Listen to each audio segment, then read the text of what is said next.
Jacques, je suis ravi d'être avec vous ce matin pour inaugurer cette plateforme de mobilité à Ajacou. C'est extrêmement important la mobilité de nos concitoyens. On voit aujourd'hui que le prix du foncier va de plus en plus des centres urbains et il faut répondre à ces besoins de mobilité.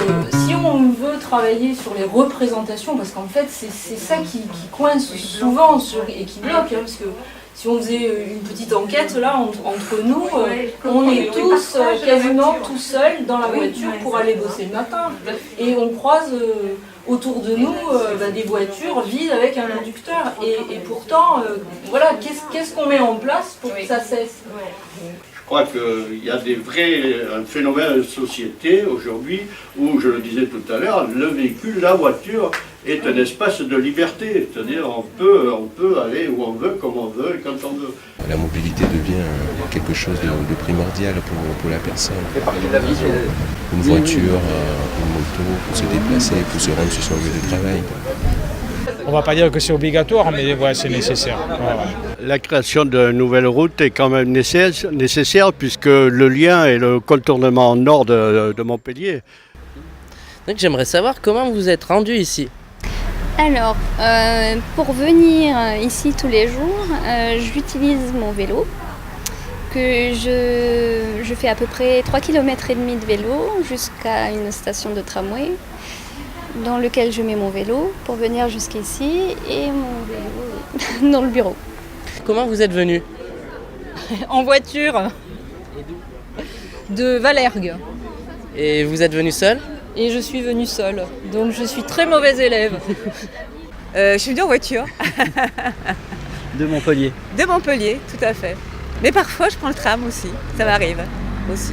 Mais c'est vrai que j'ai besoin de mon véhicule pour bouger, justement. Vous êtes venu comment?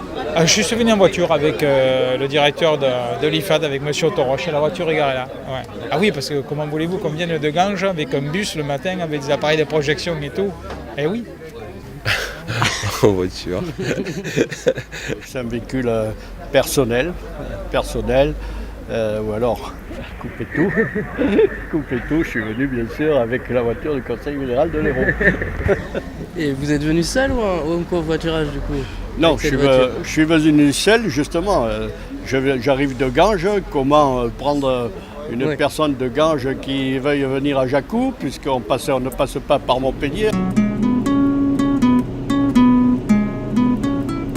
Vous pouvez m'en dire un peu plus sur l'autopartage justement? Je ne connais pas beaucoup.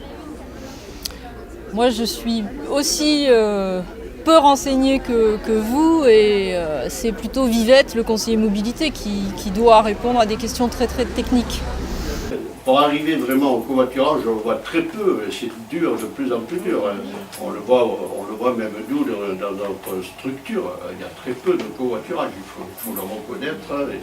Et donc il y a un vrai travail d'information, de communication, mais peut-être qu'un jour, en fonction du pétrole, on ne sait jamais, il y aura peut-être l'obligation de travailler, de fonctionner différemment.